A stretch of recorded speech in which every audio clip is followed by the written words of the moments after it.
उत्तर प्रदेश की सियासत में रविवार को एक बार फिर सियासी तापमान बढ़ गया जब समाजवादी पार्टी के अध्यक्ष और पूर्व मुख्यमंत्री अखिलेश यादव ने प्रदेश के मौजूदा मुख्यमंत्री योगी आदित्यनाथ को घुसपैठिया कहकर बड़ा राजनीतिक हमला बोला।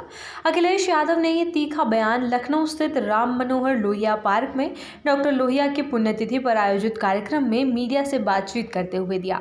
अखिलेश यादव ने कहा कि केंद्रीय गृह मंत्री अमित शाह ने हाल ही में अपने बयान में कुछ राजनीतिक दलों पर घुसपैठियों को वोट बैंक के तौर पर इस्तेमाल करने का आरोप लगाया था। उसके जवाब में ये टिप्पणी की गई है। अमित शाह ने गुजरात और राजस्थान की सीमाओं पर घुसपैठ की कोई खबर न आने की बात करते हुए अप्रत्यक्ष रूप से विपक्षी दलों पर निशाना साधा था। इसी के जवाब में अखिलेश ने पलटवार करते हुए कहा, हमारे उत्तर प्रदेश में भी घुसपैठिए हैं। मुख्यमंत्री उत्तराखंड से हैं। हम चाहते हैं कि उन्हें उनके गृह राज्य वापस भेजा जाए। उन्होंने कहा वो सिर्फ शारीरिक रूप से नहीं बल्कि वैचारिक रूप से भी घुसपैठिए हैं। योगी आदित्यनाथ न तो बीजेपी के मूल सदस्य हैं और न ही आरंभ से इस विचारधारा से जुड़ रहे हैं।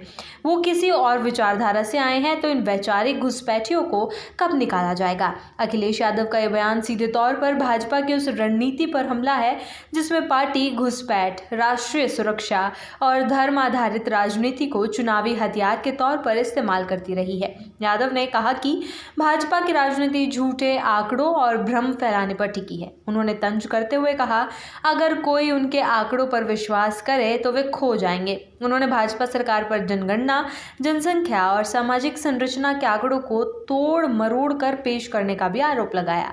अखिलेश ने कहा कि भाजपा सिर्फ राजनीतिक लाभ के लिए डर और भ्रम का माहौल बना रही है। इस दौरान अखिलेश यादव ने रायबरेली मॉब लिंचिंग मामले को लेकर भी प्रदेश सरकार पर गंभीर सवाल उठाए। उन्होंने कहा, अगर हम एनसीआरबी यानी राष्ट्रीय अपराध रिकॉर्ड ब्यूरो के आंकड़ों को देखें तो साफ पता चलता है कि इस सरकार के कार्यकाल में दलितों, पिछड़ों और अल्पसंख्यकों पर सबसे ज्यादा अत्याचार हुए हैं। उन्होंने हाल ही में रायबरेली में हुई वाल्मीकि समुदाय के एक युवक की हत्या को उदाहरण के तौर पर पेश किया और कहा कि घटना बताती है कि सरकार दलितों की सुरक्षा के मामले में कितनी असंवेदनशील है। उन्होंने ये भी आरोप लगाया कि उत्तर प्रदेश में कानून व्यवस्था पूरी तरह चरमरा गई है और समाज के कमजोर तबकों को न्याय नहीं मिल रहा है। अखिलेश यादव ने राम मनोहर लोहिया के विचारों का उल्लेख करते हुए कहा कि लोहिया हमेशा अन्याय, भेदभाव और गैर जवाबदेही के खिलाफ खड़े रहे।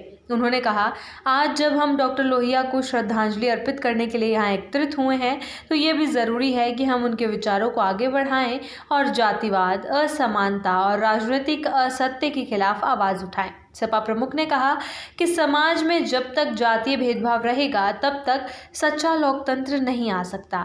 उन्होंने दावा किया कि भाजपा की सरकार सामाजिक न्याय और समावेशी विकास के मूल सिद्धांतों से भटक चुकी है। कार्यक्रम में उपस्थित पार्टी कार्यकर्ताओं को संबोधित करते हुए अखिलेश यादव ने कहा कि आने वाले समय में समाजवादी पार्टी डॉक्टर लोहिया के विचारों को लेकर गांव-गांव जाएगी और लोगों को जागरूक करेगी। उन्होंने कहा कि समाजवादी पार्टी सामाजिक न्याय, आर्थिक समानता और संवैधानिक मूल्यों की रक्षा के लिए संघर्ष करती रहेगी। इसके साथ ही अखिलेश यादव ने भाजपा पर यह आरोप भी लगाया कि वो सिर्फ ध्यान भटकाने की राजनीति करती है। उन्होंने कहा, जब भी असल मुद्दों की बात आती है जैसे महंगाई, बेरोजगारी, भ्रष्टाचार और सामाजिक अत्याचार, तब भाजपा सांप्रदायिक और राष्ट्रवाद जैसे मुद्दों को हवा देती है ताकि लोगों का ध्यान असल समस्याओं से हटाया जा सके।